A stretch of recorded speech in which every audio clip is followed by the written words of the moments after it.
పూర్తయింది. ఈ 35 రోజుల్లో 40 ఏళ్ల అనుభవం ఉన్నటువంటి, అపార అనుభవం ఉన్నటువంటి, రాజకీయ అనుభవం ఉన్నటువంటి, తనకు తనుగా భారతదేశంలో నా అంత అనుభవజ్ఞుడు ఎవరూ లేరని చెప్పి స్వయం ప్రకటిత అనుభవదారుగా చంద్రబాబు నాయుడు గారు తనకు తాను ప్రకటించుకుంటుంటారు. అంత అపార అనుభవం ఉన్నటువంటి, లేదా ముఖ్యమంత్రిగా విశేష అనుభవం గడించాను, నా అంత అనుభవం ఉన్నటువంటి, లేతే నేను పనిచేసిన అన్ని రోజులు పనిచేసిన ముఖ్యమంత్రి కూడా ఎవరూ లేరని చెప్పని చెప్పుకునేటువంటి నారా చంద్రబాబు నాయుడు గారు ఎక్కి 35 రోజులైతే ఈ ఆంధ్రప్రదేశ్ రాష్ట్రంలో ఈ 35 రోజుల్లో ఏం మారింది? కొత్తగా ప్రభుత్వం వడివడిగా తన అపార అనుభవంతో ఏం అడుగులు ముందుకేయించారు? ఈ 35 రోజుల్లో సంపద సృష్టించటం మొదలుపెట్టి ఏం సంపద చిగుళ్ళు వచ్చినాయి, ఏం సంపద మొగ్గలు వచ్చినాయి అనేది ఒక్కసారి వెనక్కి మనం ఈ 35 రోజుల్లో చూసుకుంటే, ఈ 35 రోజులు కూడా ఆంధ్ర రాష్ట్ర ప్రజలకు ఒరిగింది ఏంటయ్యా అంటే, పెన్షన్ డబ్బులు చేతిలో పట్టడం తప్పితే మరొక్క పని జరిగిన పరిస్థితి లేదు. సరే 35 రోజులకే జరిగిపోతాయి అంటే జరిగిపోతాయి అనట్లేదు, చేస్తామని చెప్పి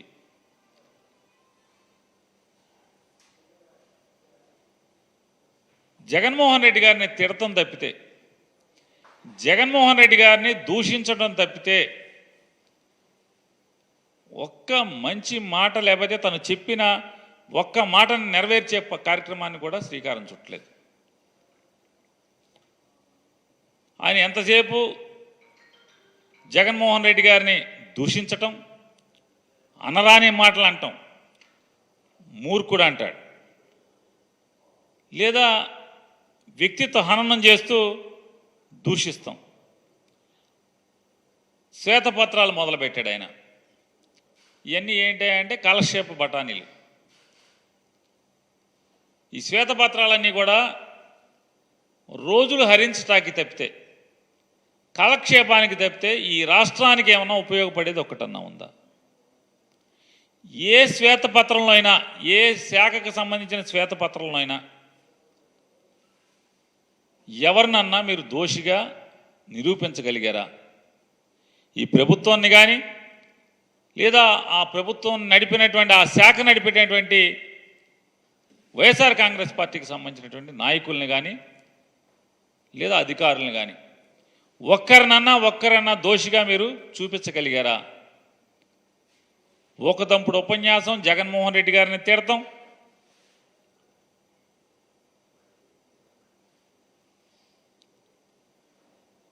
ఆయన మాటలేమో కోటలు దాటుతున్నాయి. చంద్రబాబు నాయుడు గారి ఎన్నికల ముందు మాటలు కోటలు దాటినాయి, గెలిచిన తర్వాత చేతలు ఏంటి అంటే ఎక్కడ వేసిన గొంగలు అక్కడే ఉన్న పరిస్థితి. అనేక సార్లు ఆయన చెప్పారు, రాజకీయాల్లో నా అంత చతురతన్నోడు ఎవడో లేడు, బోళెన్సార్లు చెప్పారు. అలాగే ఆయన చతురత గురించి, ఆయన మాటలు గొప్పతనం గురించి, ఆయన రాజనీతి గురించి ఈనాడు, ఆంధ్రజ్యోతి, టీవీ5 గురించి మనం చెప్పక్కర్లా, వాళ్ళు లేపటం ఒకటి కాదు. కానీ చేతలకు వచ్చేప్పటికీ ఒక్క అంగుళం అన్నా ఈ రాష్ట్రం ఎక్కడన్నా కదిలిందా? కదలలేదు. ఈ కదలకపోగా శ్వేతపత్రాలు ఇచ్చేప్పుడు పోలవరం శ్వేతపత్రం ఇచ్చారు. ఒక విలేకరు గారు అడిగారు అమాయకంగా, అంటే ఈనాడు, ఆంధ్రజ్యోతి, టీవీ5లో వచ్చినాయని నిజం అనుకుని ఈయన ఈరుడు సూర్యుడు అనుకుని ఏం చెప్పాడు, సార్ పోలవరం మీరు అప్పటికే 72% కట్టేసి అని చెప్తున్నారు కదా, మిగతా 28% ఎప్పుడు పూర్తి చేస్తారండి? మీరే మొత్తం మీరు కట్టారుగా ఇప్పుడు దాకా 72% అంటే ఎవడో తెలుసు ఎప్పుడు పూర్తవుద్దో నాకే తెలియదు అంటాడు. 40 ఏళ్ళ ఇండస్ట్రీ, 14 ఏళ్ళ ముఖ్యమంత్రి అని చెప్తారు. 4వసారి ప్రమాణ స్వీకారాన్నేమో డబ్బాలు కొట్టి రాసుకుంటారు. పోలవరం శ్వేతపత్రం ఇచ్చేస్తాకెళ్ళి పోలవరం చూస్తానికి వెళ్తారు. పోలవరం ఎప్పుడు పూర్తవుద్దంటే ఏమో నాకేం తెలుసు అంటాడు. ఇది ఈయన అనుభవం. అది అయిపోయిన తర్వాత అమరావతి వెళ్తారు. అమరావతి మొత్తం తిరుగుతారు. విలేకర్ గారు అడుగుతారు, సార్ అమరావతి ఎప్పుడు పూర్తి చేస్తారు సార్, ఎంత ఖర్చు అవుద్దని చెప్పని. ఏమయ్యా ఏం మాట్లాడతారు? నిన్ను అడగాలి ఇవన్నీ కూడా. నిన్ను కూర్చోబెట్టి ఇక్కడ అడిగితే అప్పుడు చెప్తావు సమాధానం. అతను విలేకరు ఉద్యోగం అతనిది. అతన్ని అక్కడ కూర్చోబెట్టితే మరి రాజీనామా చేసి కూర్చోబెట్టాల్సింది కదా విలేకర్ గారిని. కూర్చోబెడితే ఏమని చెప్పేవాడేమో, ఆయన ఓ రోజంతా అమరావతి అంతా తిరిగి చెప్పేవాడేమో ఇన్నాళ్ళలో పూర్తి చేస్తా, లేకపోతే అవుదా అని. అమరావతి అవుతుందా అవదా? ఇంతమంది అమాయకుల్ని ఆశ పెట్టారు కదా. ఇవాళ రండి కొత్తగా ఇక్కడ పెట్టుబడులు పెట్టండి అని పిలుస్తున్నారు కదా. ఇవన్నీ కూడా తూచి కార్యక్రమాలు. అలాగే విద్యుత్ శాఖ మీద శ్వేతపత్రం ఇచ్చారు. ఆ శ్వేతపత్రం రోజు కూడా విలేకరులందరూ మిత్రులందరినీ కూడా పిలిచారు. అన్ని జగన్మోహన్ రెడ్డి గారి మీద అసత్యాలు చెప్పారు, లేని అప్పులు చెప్పారు. పాపాలు అప్పులు చేసిందేమో ఆయన చేసేసి. ఒక విలేకరు గారు అడిగారు, ఏమండి మీరు నాణ్యమైన విద్యుత్ని రేటు పెంచకుండా రేట్లు తగ్గించిస్తా అని చెప్పారు కదా అంటే వెంటనే ఆ విలేకరు మీద రివర్స్ అయిపోయారు. ఏం మాడుతున్నాను, ఎవరు చెప్పాడు? ఆయన చెప్పానా? ఆయనే చెప్పాడు. ట్రూ అప్ ఛార్జెస్ లేకుండా జగన్మోహన్ రెడ్డి గారు ట్రూ అప్ ఛార్జెస్ పేరుతో కరెంటు రేట్లు పెంచకుండా ట్రూ అప్ ఛార్జెస్ మీద మీ మీద భారం వేసి మీ మీద విపరీతంగా బాదుతున్నాయని చెప్పని బాదుడు అని చెప్పని ఊరు తిరిగారు, పేట తిరిగారు, సందు తిరిగారు, గొంతు తిరిగారు. తండ్రి కొడుకులు ఇద్దరు, ఈ తెలుగుదేశం నాయకులందరూ కూడా, ఇవాళ ఎమ్మెల్యేలు మంత్రులైన వాళ్ళందరూ కూడా తిరిగారు. పవన్ కళ్యాణ్ గారు కూడా చెప్పారు, విద్యుత్ ఛార్జీలు బాగా పెరిగిపోతున్నాయి, మన చంద్రబాబు నాయుడు గారిని గెలిపించుకుందాం, విద్యుత్ ఛార్జీలు తగ్గిద్దామని. ఈయనంటాడు శ్వేతపత్రం ఇచ్చి, ఎవడు చెప్పాడు నేను తగ్గిస్తా అని చెప్పానా అంటాడు. ఆల్రెడీ వీళ్ళు జూన్ 4ని గెలిచారు. 12 తారీఖు దాకానేమో 8 రోజులనేమో రిమోట్ కంట్రోల్తో పరిపాలించారు. 12వ తారీఖు నుంచేమో తెర మీదకి వచ్చారు. మరి ట్రూ అప్ ఛార్జెస్ ఏమో వచ్చేస్తున్నాయి కరెంట్ బిల్లులో. మరి ఎన్నికల ముందు మీరు ప్రజలకు ఏం చెప్పారు? కరెంటు ఛార్జీలు పెంచమని చెప్పారు. జగన్మోహన్ రెడ్డి అయితే మిమ్మల్ని బాధేస్తున్నాడు, బాదుడు అన్నారు కదా. మరి ఆ బాదుడు మరి మీరు బాదుతున్నారు కదా. అంటే జగన్మోహన్ రెడ్డి గారు చేసింది కరెక్ట్ అనే కదా. ఇవాళ పవన్ కళ్యాణ్ గారు రోజుకి 3 రూపాయలు చెత్త ఎత్తినందుకు డబ్బులు కలెక్ట్ చేయండి అని చెప్పారు. చెప్పినట్టుగా ఈనాడు ఆంధ్రజ్యోతి పేపర్లో చూసాం. ఊరు బాగుండాలి, స్వచ్ఛంగా ఉండాలి, పరిసరాలు అద్భుతంగా తయారవ్వాలి, అనారోగ్యాలు ఉండకూడదు, ఆరోగ్యవంతమైన పరిసరాల కోసం చెత్త ఎప్పటికప్పుడు ఎత్తేయాలి, ఇంటికి 3 రూపాయలు కలెక్ట్ చేయండి అని చెప్పారు. మరి జగన్మోహన్ రెడ్డి గారు ఏం చెప్పారు? అదే కదా. ఆయన 30 రూపాయలు 60 రూపాయలే కదా. మరి మీరేమో 90 రూపాయలు కలెక్ట్ చేయమని చెప్తున్నారు కదా. మీరు అపోజిషన్లో ఉన్నప్పుడేమో చెత్త మీద పన్ను వసూలు చేస్తారా? చెత్త ముఖ్యమంత్రి అని ఒకడు, చెత్త నా కొడుకు అని ఒకడు. మరి మిమ్మల్ని ఏమనాలి ఇప్పుడు? అదే చెత్త పన్నుని కొనసాగిస్తున్నటువంటి ఈ రోజుకి మీరెక్కి 35 రోజులైంది. చెత్త పన్ను ఎక్కడన్నా ఆపారా? ఏ ఊర్లో ఉన్నా ఆపారా? ఏ మున్సిపాలిటీలో ఉన్నా ఆపారా? చెత్త పన్ను ఆపలేదు కదా. ఆపకపోగా అద్భుతం ఇది చెత్త పన్ను అనేది. ఇది జగన్మోహన్ రెడ్డి గారు రోజుకి ₹1, ₹2 వసూలు చేశాడు. కాదు 3 రూపాయలు వసూలు చేయండి అని మీరే చెప్తున్నారు. జగన్మోహన్ రెడ్డి రూపాయి 2 రూపాయలు వసూలు చేశాడు రోజుకి, మనం 3 రూపాయలు వసూలు చేద్దామని చెప్తున్నారు. జగన్మోహన్ రెడ్డి గారు అధికారంలో ఉండి ఇదే పని చేసినప్పుడేమో చెత్త నా కొడుకు, చెత్త ముఖ్యమంత్రి అన్నారు. మరి మీరందరూ ఎవరు అని అడుగుతున్నాం ఇప్పుడు నేను. చెత్త పన్ను రోజుకు రూపాయి 2 రూపాయలు వసూలు చేసినందుకు జగన్మోహన్ రెడ్డి గారు చెత్త నా కొడుకు, చెత్త ముఖ్యమంత్రి అయితే మరి మీరందరూ ఎవరు? మైన్స్ మీద ఇచ్చారు ఆయన పాపం శ్వేతపత్రం. చంద్రబాబు నాయుడు గారు మైన్స్ మీద శ్వేతపత్రం ఇచ్చేయండి అంటే చంద్రబాబు నాయుడు గారు 5 ఏళ్ల కంటే కూడా జగన్మోహన్ రెడ్డి గారు 5 ఏళ్లలోనే మైన్స్ మీద ఆంధ్రప్రదేశ్ రాష్ట్రానికి రాబడి గట్టిగా వచ్చింది. రాబడి గట్టిగా వచ్చింది కదా. మరి ఎవరు సమర్థవంతమైన ముఖ్యమంత్రి? అనుభవం ఉన్నటువంటి 40 ఏళ్ళ ఇండస్ట్రీ, 14 ఏళ్ళ అనుభవం ఉన్న మీరు సమర్థమైన ముఖ్యమంత్రియా?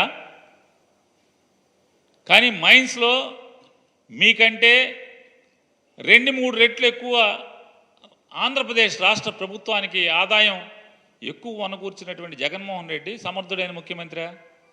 ఎవరు సమర్థుడు? ఇవాళ ఈయన సమర్థత జోలికి చూస్తుంటే మనం చంద్రబాబు నాయుడు గారి సమర్థత చూస్తే 40 ఏళ్ల ఇండస్ట్రీ, 14 ఏళ్ల ముఖ్యమంత్రి. జగన్మోహన్ రెడ్డి గారినేమో ఇష్టారాజ్యంగా నోటికి వచ్చినట్టు బూతులు తిడుతూ, శ్వేతపత్రంలో 4 అబద్ధాలు, 10 జగన్మోహన్ రెడ్డి గారిని బూతులు తిడతాం. ఇదే కదా శ్వేతపత్రం అంటే? తిడతమే, జగన్మోహన్ రెడ్డి గారిని తిడతమే కదా. ఏంటయ్యా ఇలా పరిస్థితి అంటే, ఈ 40 ఏళ్ళ ఇండస్ట్రీ, 14 ఏళ్ల అనుభవం అని చెప్పేటువంటి నారా చంద్రబాబు నాయుడు గారు బడ్జెట్ కూడా ప్రవేశపెట్టలేనటువంటి దుస్థితి. ఆంధ్రప్రదేశ్ రాష్ట్రానికి 2024-25 సంవత్సరానికి, ఆర్థిక సంవత్సరానికి బడ్జెట్ కూడా ప్రవేశపెట్టలేనటువంటి దుస్థితిలో వీళ్ళ అనుభవం ఉంది. ఎందుకు వచ్చింది? మీ అనుభవం ఏం చేసుకుంటాకి? ఏమైనా అక్కడికి వచ్చిందా? బడ్జెట్ ప్రవేశపెట్టలేని పరిస్థితి కదా మీది. 2019లో మే 30వ తారీఖున జగన్మోహన్ రెడ్డి గారు ఒక్కడే ప్రమాణ స్వీకారం చేసి, జూన్ 8వ తారీఖున జగన్మోహన్ రెడ్డి గారి ప్రభుత్వం మంత్రులందరూ కూడా ప్రమాణ స్వీకారం చేసి, అంటే జూన్ 8వ తారీఖున జగన్మోహన్ రెడ్డి గారు మంత్రివర్గ ప్రమాణ స్వీకారం చేస్తే, మే 30న జగన్మోహన్ రెడ్డి గారు ముఖ్యమంత్రిగా ప్రమాణ స్వీకారం చేస్తే, జూలై 12వ తారీఖున అసెంబ్లీలో బడ్జెట్ ప్రవేశపెట్టాడు కదా. జగన్మోహన్ రెడ్డి గారికి ఏం అనుభవం లేదు కదా. అనుభవం లేకపోయినా ప్రవేశపెట్టారు. ఆ రోజు ఇవాళ ఎన్నికల ముందేమో డబ్బులు ఎక్కడి నుంచి వస్తాయి, జగన్మోహన్ రెడ్డి గారి కన్నా ఎక్కువ హామీలు ఇస్తున్నారు కదా, ఆయన ఉన్నప్పుడేమో శ్రీలంక అయిపోద్దని చెప్పారు కదా, ఈ హామీలు ఎక్కడి నుంచి వస్తాయంటే సంపద సృష్టిస్తాం, సంపద సృష్టించి ఆ సంపద ద్వారా మేము జనాలకి మేము ఇచ్చిన హామీలు నెరవేరుస్తామని చెప్పినటువంటి వాళ్ళు ఇవాళ రోజు మంత్రులకి, ఆయన క్యాబినెట్లో కూడా ఇవాళ చెప్తున్నా అంట, అందరికీ చెప్పండి ప్రజలకి డబ్బులు లేవు, ఖజానాలో డబ్బులు లేవు అని చెప్పని. ఇది కూడా మోసమే. ఈ సంవత్సరం జూన్ 12వ తారీఖున చంద్రబాబు నాయుడు గారు ముఖ్యమంత్రిగా ప్రమాణ స్వీకారం చేసేటువంటి 2 రోజులు 48 గంటల ముందు కేంద్ర ప్రభుత్వం నుంచి డబల్ డెవల్యూషన్ ద్వారా 5,600 కోట్ల చిల్లర రూపాయల డబ్బులు ఆంధ్రప్రదేశ్ రాష్ట్ర ఖజానాలోకి వచ్చి పడిన మాట వాస్తవమా కాదా? అంటే జూన్ 12వ తారీఖున చంద్రబాబు నాయుడు గారు ఆయన ప్రభుత్వం మంత్రిమండలి కలిసి ప్రమాణ స్వీకారం చేస్తే, ప్రభుత్వం ఏర్పాటైతే అప్పటికి 48 గంటల ముందు 5,600 చిల్లర కోట్ల రూపాయలు డబల్ డివల్యూషన్ ద్వారా కేంద్ర ప్రభుత్వం నుంచి ఈ రాష్ట్రానికి రావాల్సినటువంటి నిధులు వచ్చి జమ అయినాయి కదా. ఎలా వచ్చినాయి డబల్ డివల్యూషన్ ద్వారా అంటే, గడిచిన ప్రభుత్వం అంతకు ముందు సంవత్సరం ఏప్రిల్ 1వ తారీఖు నుంచి మార్చి 31వ తారీఖు దాకా వసూలు చేసినటువంటి రెవెన్యూ వసూళ్లలో కేంద్ర ప్రభుత్వం దగ్గర జమ అయితే, ఆ జమ అయినటువంటి వాటిల్లో రాష్ట్ర జనాభా దామాషా మేరకు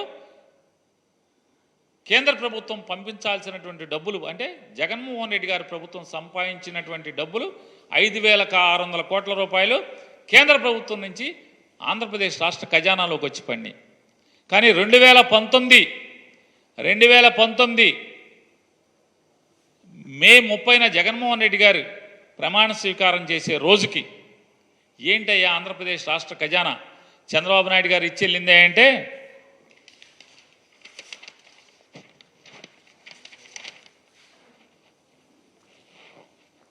ఇది నారా చంద్రబాబు నాయుడు గారు జగన్మోహన్ రెడ్డి గారికి అప్పచెప్పినటువంటి ఖజానా ఆయన ప్రమాణ స్వీకారం చేసే రోజుకి. ఇది ఎవరండి?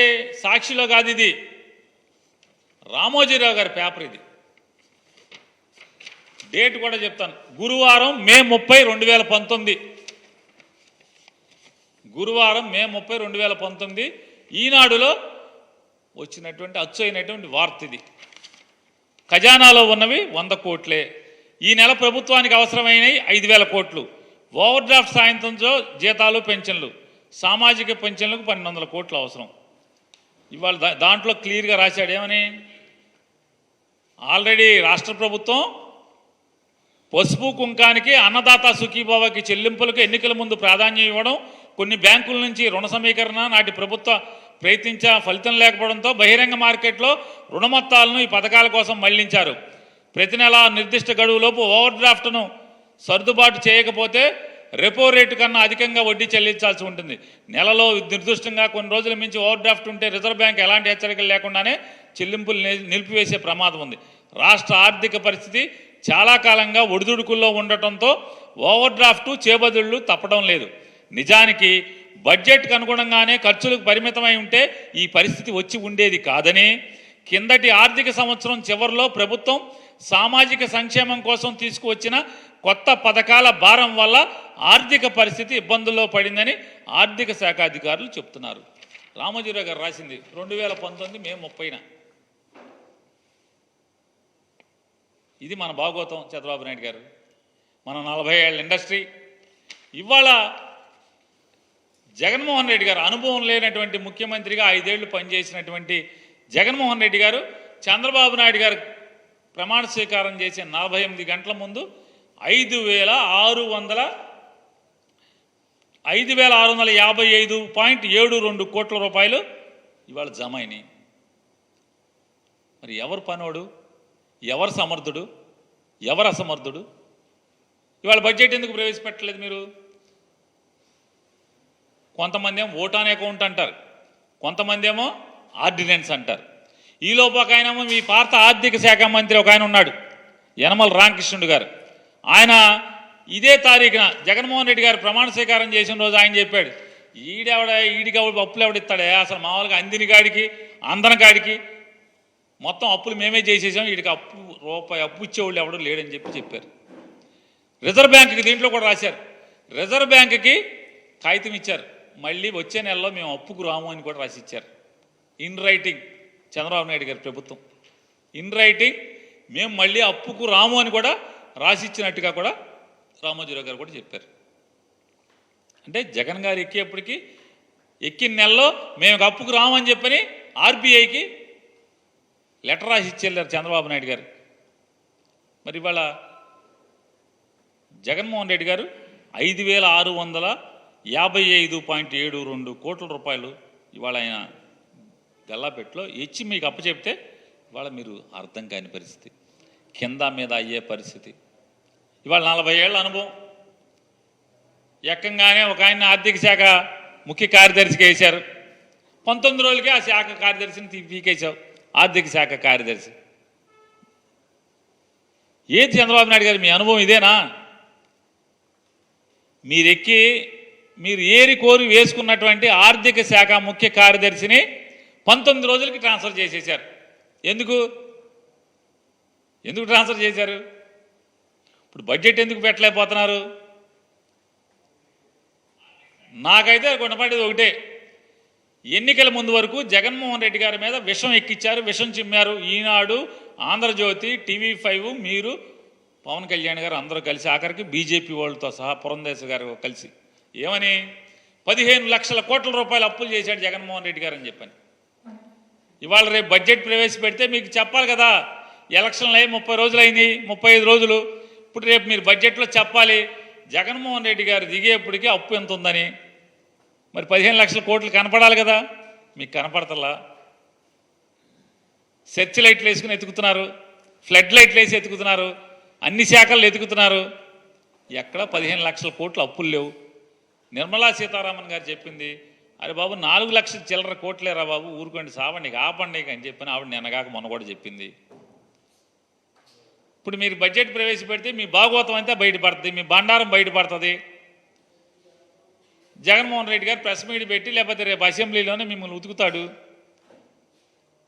15 లక్షల కోట్లని నా మీద విషం చిమ్మారు కదా, మరి మీరే అచ్చేసి చూపించారు కదా 4 లక్షల చిల్లర కోట్లు అని చెప్పని. అదొక మీకు పీకులాట. రెండో పీకులాట ఏంటి అంటే బడ్జెట్లో మీరు ఖచ్చితంగా మీ సూపర్ సిక్స్లా లేదా పవన్ కళ్యాణ్ గారి ఏంటది షడ్భుజమా ఏంటండి దాన్ని ఏమంటారు, ఏదో చెప్పాడైనా అష్టదిగ్బంధనమా ఏదో చెప్పాడు, షణ్ముఖ వ్యూహం మిత్రుడు చెబుతున్నాడు.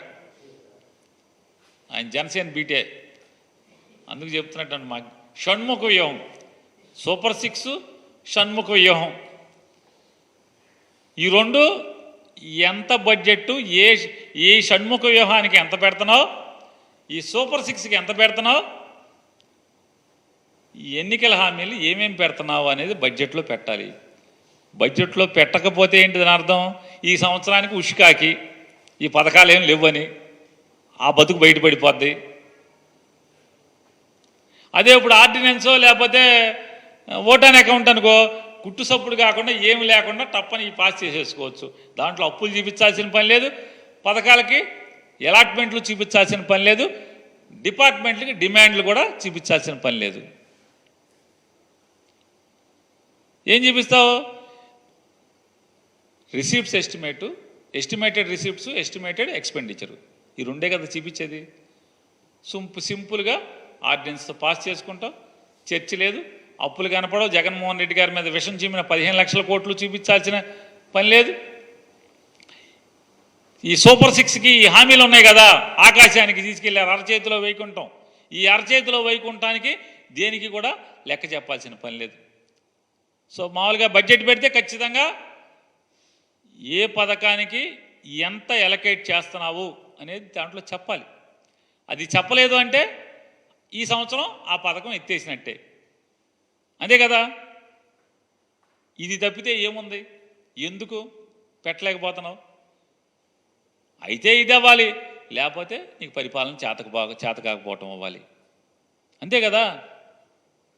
అయితే నేను చెప్పినవి అవ్వాలి. ఒకటి, జగన్మోహన్ రెడ్డి గారు అంటే ఫుల్ బడ్జెట్ పెట్టాలంటే జగన్మోహన్ రెడ్డి గారి ప్రభుత్వం ఎంత అప్పులు చేసిందో చెప్పాలి. ఆ అప్పులేం 15 లక్షల కోట్లు కనపడతలేదు. అవి పెట్టకపోతే మన బతుకు బస్టాండ్ అయిపోద్ది, అలరైపోతాం. జగన్మోహన్ రెడ్డి గారిని అన్యాయంగా అన్నామని జనానికి తెలిసిపోతుంది, విషం చిమ్మామని జనానికి తెలిసిపోద్ది. రెండోది, ఈ సూపర్ సిక్స్లకి షణ్ముఖ వ్యూహాలకి ఎలకేషన్స్ పెట్టాలి, లేకపోతే ఈ సంవత్సరం ఎత్తేసినట్టే మీరు అఫీషియల్గా డిక్లరేషన్ అవుతుంది. కాబట్టి గుట్టుగా జనాల్ని ఇంకా నమ్మించుకుంటూ మోసాలు చేసుకుంటూ కాలం వెళ్ళదీసే కార్యక్రమం తప్పితే, నేను ఛాలెంజ్ చేస్తాను, సమాధానం చెప్పండి. ఈ తప్పితే ఏముంది మీకు? జగన్మోహన్ రెడ్డి గారిని తిడతం తప్పితే మీరు ఏం చేస్తున్నారు? ఇసుక అయిపోయింది కదా, ఉచిత ఇసుక కొండెక్కింది కదా, కొండెక్కేసింది. తల్లికి వందనం కింద మీద అవుతున్నారు కదా, ఒక కాగితం ఇచ్చారు, దాన్ని పేక పట్టుకుంటేనేమో అబ్బే తూచి అది కాదు ఇది కాదు ఇది కాదు అన్నారు. ఏది కాదు? కాబట్టి ఇవన్నీ ఆయన, ఇది మళ్ళీ సర్కస్ గవర్నమెంట్. ఇది ఎంత సర్కస్ గవర్నమెంట్ అంటే ఆర్టీసీ ఏమో ఒక మంత్రి చూస్తాడు, ఆర్టీసీ ఒక మంత్రి చూస్తాడు, అతను ఆర్టీసీ గురించి మాట్లాడ్డాడు. ఇంకొక మంత్రి ఉన్నాడు, ఆయన ఏమో ఆర్టీసీ గురించి ట్వీట్ చేస్తాడు. ఆగస్టు 15 నుంచి ఆర్టీసీ ఉచితం అంటాడు. ముఖ్యమంత్రి కానీ రవాణా శాఖ మంత్రి కానీ ఉండదు. అంటే ఇది ఒక కంగారు గవర్నమెంట్. ఎవడెవడు ఏం చేస్తున్నాడో ఎవడికి ఏంటో అర్థం కాని పరిస్థితి, ఎవరి శాఖ ఏంటో తెలీదు. అట్లాగే జగన్మోహన్ రెడ్డి గారి ప్రభుత్వం అసైన్మెంట్ ల్యాండ్లని ఫ్రీ హోల్డ్ పేరుతో దోచుకున్నారు, 1000 ఎకరాలు దళితుల భూములు దోచుకున్నారని చెప్పి చంద్రబాబు నాయుడు గారు ఒక బురదేశే కార్యక్రమాన్ని, విషం చిమ్మే కార్యక్రమాన్ని నిన్న తెరలు తీశాడు ఆయన.